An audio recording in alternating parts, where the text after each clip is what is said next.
సంతోషం. ఈ సంతోషం అనేది సృష్టికి ముందే రూపుదిద్దుకున్న భావన ఏమాత్రమూ కాదు. ఈ సంతోషం అనే భావాన్ని తమరు తమ తమ కర్మలతో ఆర్జించుకోవాల్సి వస్తుంది. దానిని ఇతరులకు పంచిన కొద్దీ అంతకంతా మీలో పెరుగుతూ ఉంటుంది.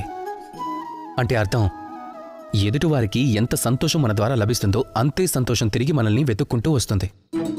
ఇక ఇది మీకు అత్యంత కఠిన కార్యం అనిపిస్తుంది. ఇది ఎలా సంభవం? అందరినీ సంతోషపెట్టడం అనేది స్వయం మహాదేవుని వల్లే కాలేదు. సామాన్య మనుషులు మన వల్ల ఎలా సాధ్యం? ఎలా సంతోషపెట్టగలం? తమరి మాటలు నేను అంగీకరిస్తాను.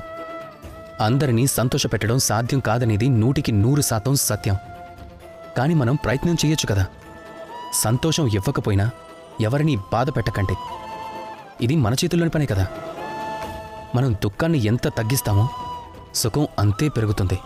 ఈ సుఖంతో పాటు అంతకు అంత పెరుగుతూ పోతుంది సంతోషం. ఆ ఆనందాన్ని ఆస్వాదిస్తూ సంతోషంగా ఉండండి. రాధాకృష్ణ.